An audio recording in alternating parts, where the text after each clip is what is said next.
Dan ini salah satu bukti, Sadulur. Bukti nyata. Bukti nyata dan sudah dibuktikan aku sendiri. Ya.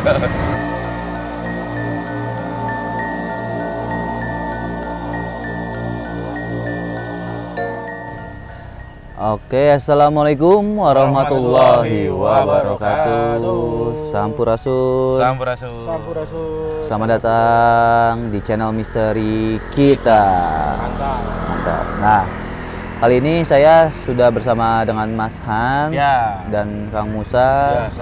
Sedang ada di salah satu tempat yang dimana menjadi mitos dan juga sangat populer Mas ya. Populer sekali, sempat viral pada masanya ya. Dan mungkin sampai sekarang ya Mas ya. Masih banyak orang yang penasaran. Yaitu kita ada di salah satu tempat yang konon katanya menurut warga sekitar ini adalah tempat yang pernah terjadi mitos KKN Desa Penari. Yang dimana di sini sebenarnya sudah ada kisi-kisinya Mas sebenarnya ya. Ya. Kisi-kisinya dan ada ikonnya di tepat di sebelah kiri kita semua. Ada apa ya ini? Monumen, seperti monumen patung penari ya. Penari. Dan kalau memang suaranya agak sedikit berisik karena kita di pinggir jalan Mas ya. Iya, ini jalur antar kota. Antar kota, penghubung antar kota. Penghubung antar kota. Yang membelah gunung ya Mas ya. Ya, itu dia. Dan ini luar biasa dingin banget di sini teman-teman. Ya, dingin. Dan mungkin kita akan sedikit menguak Mas ya, menguak untuk cerita tentang Desa Penari dari warga sekitar, terutama dari kisi-kisi di film ya. Dan mungkin sambil kita nanti ngobrolin tentang apa yang terjadi di Alas Purwo ya Mas ya, yang tadi kita sempat ke sana ya. Karena ini emang lokasinya nggak terlalu jauh sih ya. Itu ya. Nah, mungkin dari yang mana dulu nih enaknya kita ngobrol nih? Mungkin dari awal kita datang di Alas Purwo. Ya, itu dulu. Boleh itu. Ya, mungkin itu harusnya diceritain epic sih harusnya ya. Itu epic banget.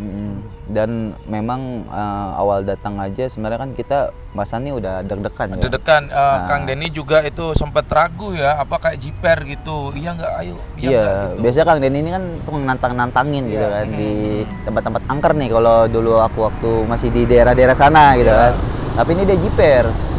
Sama ada Mas An juga takut walaupun Mas An tuh orang Jawa Timur gitu kan. Iya, benar. Takut banget tuh aku. Nah, karena kita tujuannya baik, pengen menguak sejarah gitu kan dan mitos. Ya alhamdulillah dilancarkan walaupun memang ada kejadian yang dimana di luar dugaan. Iya, itu. Yang pertama satu mobil ya. Mobil tiba-tiba mogok di tengah-tengah hutan Mas ya. Tengah-tengah hutan. Dan itu jauh dari pemukiman. Jadi nggak ada yang lalu lalang, kita tengah-tengah hutan ya. Kita baru mau nanya-nanya tentang Alas Purwo, suara warga setempat malah terjadi insiden itu. Iya. Dan itu pengalaman pertama aku kayak gitu loh. Pertama ya. Iya. Panik kan aku tadi.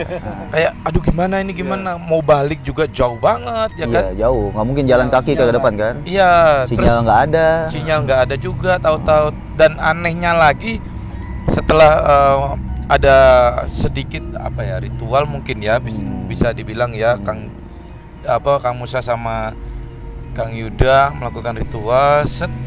Yang aku dengar itu tahu-tahu kan jadi Alas Purwo itu deket sama laut. Itu ombak itu makin gede loh. Suara ombak itu langsung kedengaran piguan gitu. Iya. Dan setelah itu Kang Musa tadi ya. Iya. Tahu-tahu nemu apa gitu ya. Kayak belum kita analisis lebih jauh sih ya. Belum. Dan kita belum berani ngeluarin karena ya mungkin masih ada di lokasi. Dan kita pun belum berani bercerita lebih jauh ya karena memang menurut penjaga sana kita tidak boleh ngomongin yang aneh-aneh di sana dan tidak boleh sompral. Tetap jaga ada. Kejadian sesuatu apapun yang sama kita sendiri itu nggak boleh. Nggak boleh. Gitu. Makanya kita keep di sana. Makanya tadinya sih pengen kita tuh Mas ya menguak tentang mitos-mitos yang lebih menyeramkan tadinya. Sebenarnya karena ada kejadian seperti itu kayaknya kita emang nggak diizinin gitu ya. Malah diizinkan untuk holiday ya. Tapi kita alhamdulillah di sana kita ke situs Kawitan. Yang dimana kita dapat banyak informasi tentang situs Kawitan mengenai sejarahnya dan juga kita ke pantai-pantai dan tempat wisata ya, yang banyak banteng-banteng ya. Nah itu. Ya, dan juga Mas ya, aku dapat banyak apa ya, pengetahuan tentang, menurutku ya ini pribadi, tentang alam gaib yang ada di Alas Purwo terutama. Ya, setuju. Walaupun memang aku nggak ceritakan di sana, tapi aku keep sengaja, aku pengen ceritain nanti setelah aku keluar dari Alas Purwo gitu. Takutnya aku kan bawa tim di sini ya. Takutnya terjadi hal yang tidak diinginkan gitu. Nah, tadi mungkin sedikit dulu ya. Tadi aku pengen kasih tahu kan, tadi kan tujuannya aku pengen explore sendiri ya. Alas Purwo itu udah prepare, udah kamera aku pegang. Masan ya juga udah siap, Bang Musa udah siap gitu ya. Yang tadi yang sempat kita nggak jadi, ada something gitu ya. Udah di luar dugaan gitu ya. Yang dimana aku baru pas mau OTW jalan, tiba-tiba ada sesuatu yang loncat di atas pohon. Itu. Dan semua lihat tuh. Semua lihat. Semua lihat. Aku positingnya mungkin binatang kali ya, atau biasa kan di sana banyak kera-kera ya, monyet-monyet. Tapi yang kita lihat itu badannya besar. Seperti, mohon maaf, mungkin gambarannya harimau hitam. Berwarna hitam. Berbuntutnya panjang. Buntutnya panjang itu. Nah, dan dia turun masuk ke semak-semak dan hilang. Nah, hilang. Itu kita karena kita takut ada apa-apa, makanya kita urungkan niat kita. Urungkan niat kita. Iya. Itu lokasinya kalau nggak salah kita mau menuju Gua Istana itu kan? Iya, mau menuju Gua Istana yang dimana konon katanya di sana guanya Soekarno gitu ya. Ada para petinggi-petinggi itu dari zaman Kambugan sampai dengan zaman Mojopahit sampai Belambangan. Insinyur Soekarno sendiri pernah ke sana. Ke sana. Maka dari itu kita nggak bisa memaksakan, takut terjadi sesuatu yang tidak diinginkan, gitu. Hewan buas soalnya, kan yang lain-lain. Hewan buas, kita khawatir itu hewan buas. Karena kalau udah hewan buas kan penjaga sana kan dibilang tidak bertanggung jawab kalau memangnya di luar dari area yang mungkin ditujukan oleh kita awalnya, Mas ya, seperti itu. Karena jujur tadi kita itu bukan di jalurnya manusia sebenarnya. Maksudnya kita sampai menuju titik yang benar-benar itu masih rimbun banget loh tadi itu. Rimbun banget dan nggak ada kendaraan.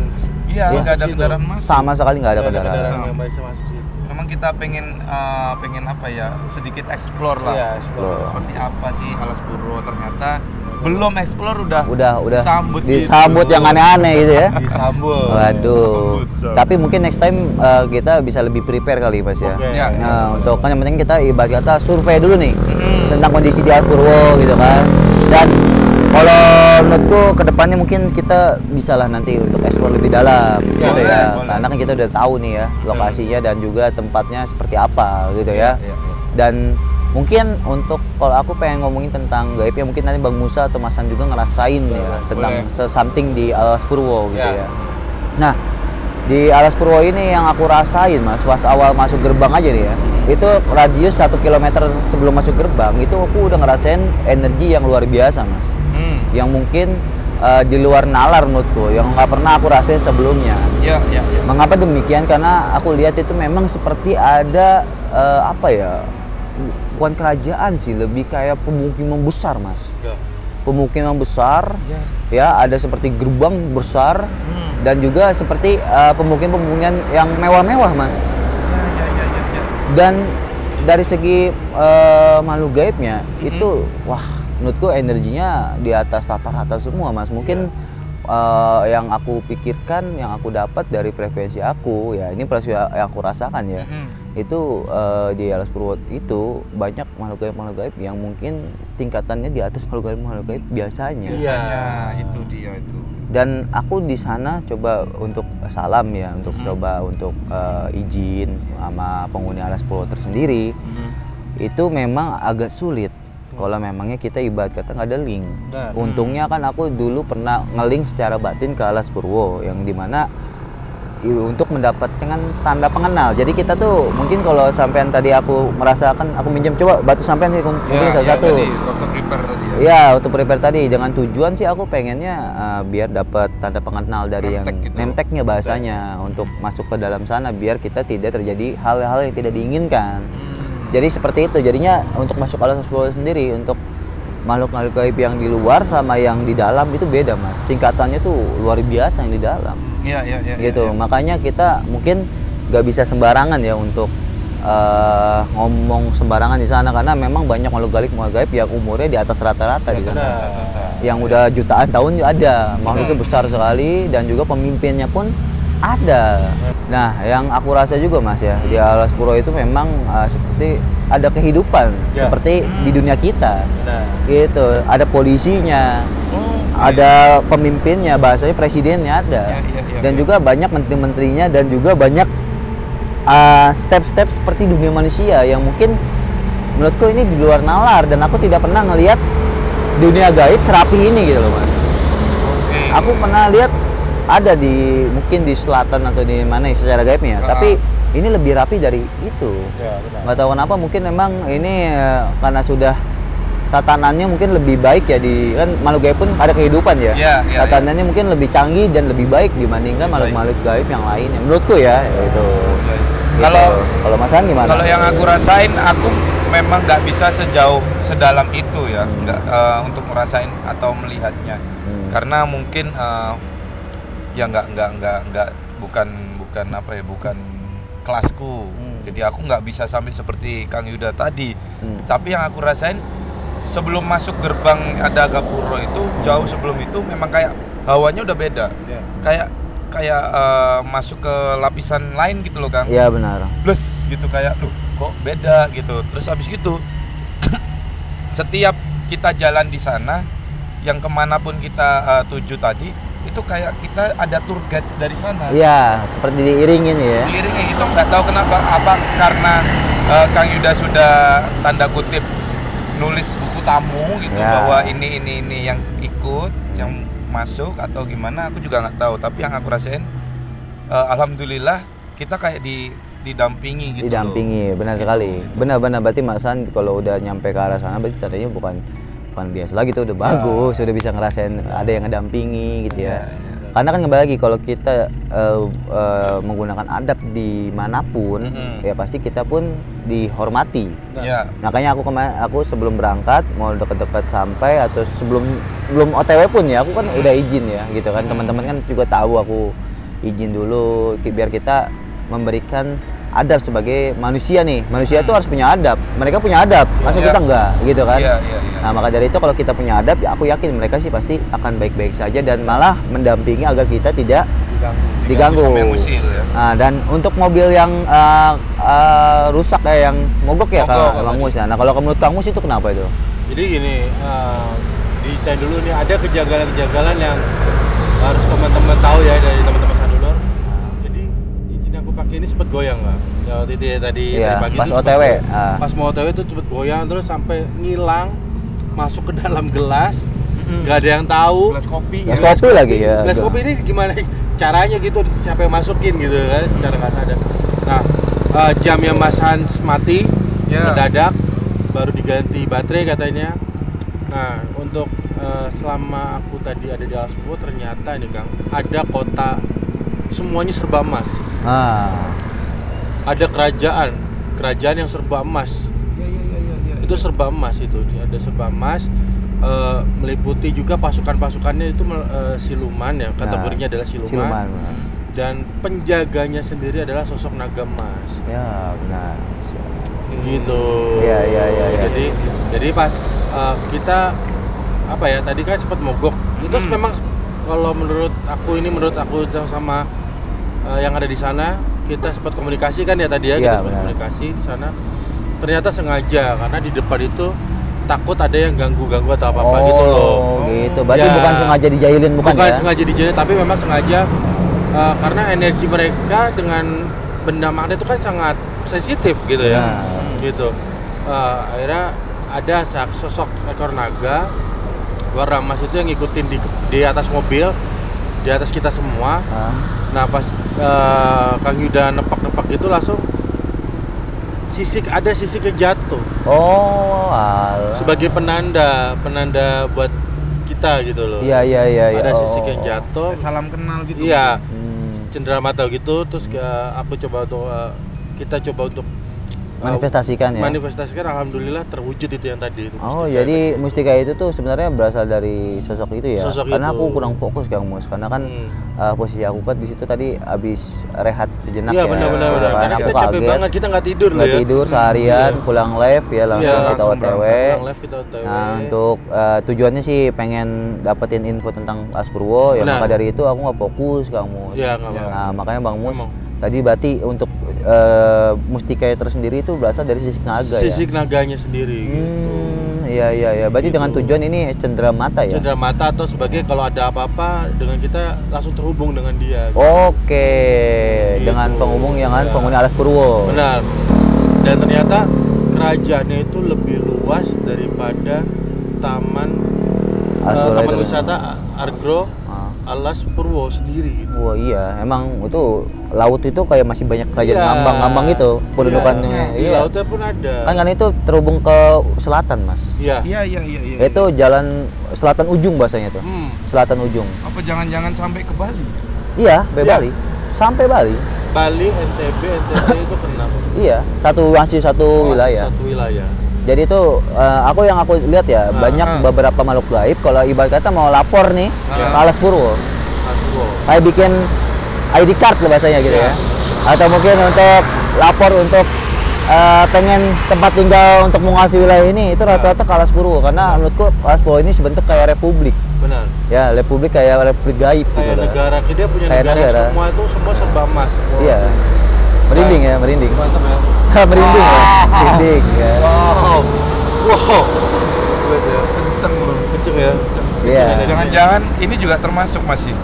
Ya karena kita baru dari sana, jadi energi kita masih ada Masih terbawa ada, ya. terbawa. Apalagi kan mustikanya Ke bawah ada, juga. kita bawa gitu. Jadi kalau kita kan ke sana kita bukan untuk apa-apa, kita cuma pengen buktikan ada apa sih di balik ini Dibalik semua, itu di balik semua. Alas Purwo ya katanya serem begini, Iya. yang lain sebagainya.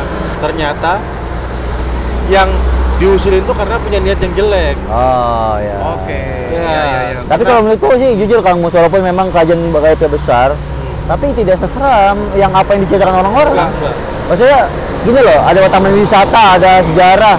Ya. Seremnya di mana? Mungkin kalau malam oke lah serem, Ya. tapi karena mungkin kita niatnya baik dan juga kita tujuannya juga untuk bersilaturahmi lah bahasanya. Bersilaturahmi, budaya budaya juga.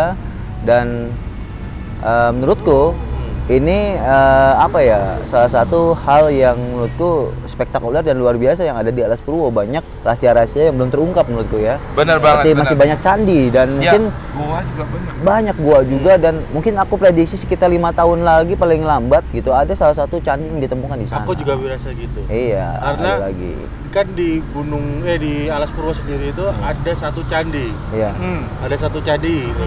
Candi itu, nah, menurut yang menjaga candi tersebut ya, secara goibnya, memang nanti bakal dimunculkan lagi. Dimunculkan lagi. Memunculkan lagi jati dirinya bangsa ini akan dimunculkan. Oke, Iya, luar iya, biasa. iya, Amin, iya. amin, amin. Oh, keren. Dan Semoga inilah ya terrealisasi ya. Iya, dan aku sangat-sangat sangat-sangat terbuka banget mataku sebagai orang Jawa Timur. Iya. Itu yang aku tahu kan Alas Purwo negatif dalam tanda kutip Ya. mistisnya. Dan ternyata pas aku datang ke sana langsung enggak sama sekali, alhamdulillah enggak. Dan yang bikin aku kaget itu masih ada sangkut pautnya sama Apa lanjutnya? ada sangkut pautnya sama daerah Jawa Barat. Jadi aku terbuka banget mataku. Jadi kaget, bener kaget. Jadi kayak kan Kang Yuda pernah cerita bahkan sering ya bahwa Pulau Jawa ini dulunya adalah Sundaland. Sundaland. Yang mana kan itu satu kesatuan sebenarnya ya. Yang memecah belah itu hanya dari orang-orang Belanda, Portugis ya, ada Jepang gitu ya. ya. Dan ini salah satu bukti, saya dulu. Bukti nyata. Bukti nyata dan sudah dibuktikan Betul. aku sendiri. Ya. di Pulau Jawa Timur paling ujung itu ternyata ada sangkut mautnya sama Pulau Jawa Jawa. paling ujung barat. Paling barat. Iya. Paling barat dan ini jadi apa ya? Satu apa sih namanya? Puzzle. Yang mungkin harus kita pecahkan lagi ya. Nanti kita akan pecahkan. Nah, kayak aku sering ngomong, kita ini Sundalen. Udah kita tuh orang Sunda semuanya. Nggak ada orang Jawa, nggak ada orang Jawa Tengah, nggak ada orang Jawa Timur. Kita Itu tuh Sundalen. Terpisahkan karena itu. ya Karena ya itu biar yang membuktikan bukan kita kan. Memang apa ya bahasanya pemangku sana yang ngulang. Iya. Itu bahwa peninggalan purbakala itu ada hubungannya sama daerah Sunda. Karena berarti kan emang daerah Sunda tuh luar biasa kan. Iya. Ya kan? iya. Cuman yang memecah belah ya balik Ada lagi. kepentingan. Iya. Balik lagi sejarah itu dibentuk oleh yang menang. Nah, itu. Ya. Makanya gitu. makanya kalau aku bilang katanya hoax soalnya anak bocah atau apa, itu bisa dibuktikan salah satunya. Ya.